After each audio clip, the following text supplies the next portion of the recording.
ఇసుకను భోంచేస్తున్నారు, మట్టిని నమిలి మింగేస్తున్నారు. ప్రకృతి వనరులు వేటిని కూటమి నేతలు వదిలిపెట్టడం లేదు. తమకు ఎలాంటి నిబంధనలు వర్తించవని అక్రమార్కులు ధీమాగా ఉంటున్నారు.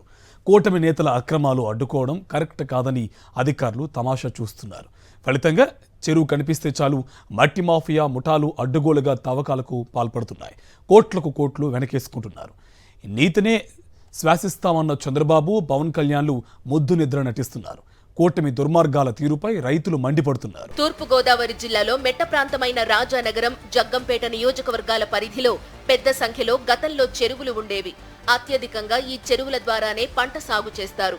చెరువు విస్తీర్ణాన్ని బట్టి ఆయకట్టు ఉండేది. కూటమి ప్రభుత్వం అధికారంలోకి వచ్చిన తరువాత మట్టి మాఫియా దందా పెరిగిపోయింది.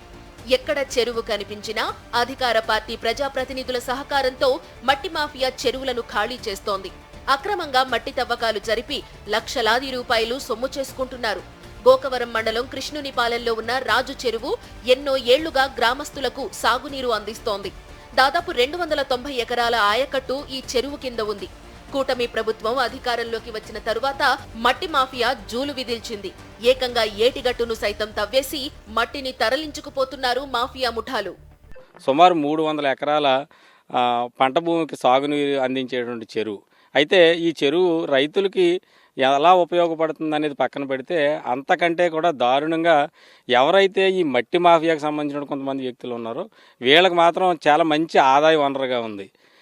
ప్రతిరోజు కూడా రాత్రి సమయాల్లో ఇక్కడ జేసీబీలు పెట్టి, ట్రాక్టర్లు పెట్టి, లారీలు పెట్టి యథేచ్ఛగా మట్టి తోలుకెళ్ళిపోతా ఉన్నారు. అది ఎలా అంటే చెరువు గట్టు కూడా తెగ్గొట్టేసి ఒక రోడ్డు వేసేసుకుని ఇక భయం లేదు, భక్తి లేదు, ఏమీ లేదు. ఎవరైనా ఏమైనా అనుకుంటారేమో, లేదా అధికారులు దీని మీద ఏదైనా యాక్షన్ తీసుకుంటారేమో అనేటువంటి ఎటువంటి భయం లేకుండా చాలా యథేచ్ఛగా ఇక్కడ నుంచి మట్టి తరలి వెళ్ళిపోతున్న పరిస్థితి అండి.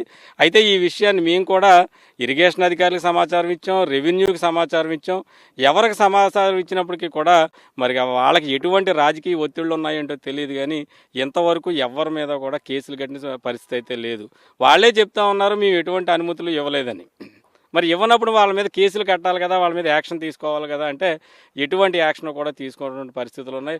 గట్టుపై నుండి చెరువుకు మట్టితో రోడ్డు వేసి మరోవైపు ఇటుక బట్టీకి నేరుగా వాహనాలు వెళ్లే విధంగా ఏర్పాట్లు చేసుకున్నారు. నిబంధనలకు విరుద్ధంగా రాత్రి సమయాల్లో మట్టి తవ్వుకుని సమీపంలో ఉన్న ఇటుక బట్టీలకు మట్టిని సరఫరా చేస్తున్నారు. మరొక వైపు కడియంలో ఉన్న నర్సరీలకు సైతం గోకవరం ప్రాంతంలో లభ్యమయ్యే నాణ్యమైన మట్టి అవసరం కావడంతో లారీ మట్టికి అత్యధికంగా 16,000 రూపాయలకు అమ్ముకుని సొమ్ము చేసుకుంటున్నారు. నిజానికి ఇది బ్రిటిష్ కాలం నుంచి తమని ఆదుకుంటోన్న చెరువని రైతులు అంటున్నారు. ఈ చెరువు లోపల గర్భం 32 ఎకరాలు చిల్లరండి. దీని ఆయకట్టు పోను 292 ఎకరాలు. బ్రిటిష్ వాళ్ళ కాలం కాడ నుంచి ఇది పురాతనం నుంచి ఈ ఏరియాకి ముఖద్వారమైన చెరువు అండి. ఏజెన్సీ కొండ ప్రాంతం నుంచి వచ్చి వాటర్ క్యాడింగ్కి దేనికి కూడా ఈ చెరువులో స్టాక్. ఈ చెరువు ద్వారా మీదకి కింద గోకవరం ఎల్లన్న చెరువు, పదిడ్డివారి చెరువు వీళ్ళందరికీ పంపింగ్ జరిగే చెరువు అండి. ఇటువంటి చెరువుని ఏం చేశారంటే అండి, ఈ డిపార్ట్మెంట్ లోపం వల్ల లేకపోతే ప్రభుత్వాల లోపం వల్ల ఈ చెరువుని అనాథరాజుడిగా చేసి దీన్ని పూడికి మొత్తం మీద చేశారండి. పూర్వం కూడా ఇది నీటి సంఘాల ద్వారా కూడా జరిగిందండి. ఓవైపు అక్రమార్కులు చెరువుల నుండి భారీగా మట్టి తవ్వుకుపోతున్నా ఇరిగేషన్ ఇతర అధికారులకు చీమ కుట్టినట్టు కూడా లేదు.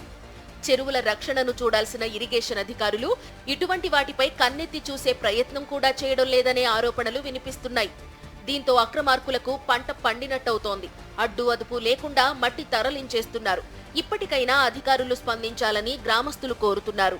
రైతులకు మేలు జరగడం కంటే ఇప్పుడున్న కూటమి ప్రభుత్వంలో ఉన్న పెద్ద మనుషులకు కానీ, వాళ్ళ కార్యకర్తలకు కానీ, భూ బకాసురులకు కానీ, భూదందా చేసుకునే వాళ్ళకి కానీ ఇదంతా కూడా మట్టి అంతా కూడా దోచుకొని రాత్రుళ్ళు ఆ అధికారుల వద్దకు మేము వెళ్ళి కంప్లైంట్ ఇవ్వడం జరిగింది సార్. మరి వీళ్ళ మీద ఎటువంటి యాక్షన్ తీసుకున్నారు గానో లేదంటే కంప్లైంట్ ఎఫ్ఐఆర్ నమోదు చేయాలో మాకు తెలియదు సార్. ఇప్పుడు వరకు కూడా దీని మీద ఉన్నతాధికారులు వెంటనే స్పందించి ఈ భూ బకాసుల మీద కానీ, ఈ మట్టి మాఫియా మీద కానీ యాక్షన్ తీసుకోవాల్సిందిగా కోరుతున్నాం.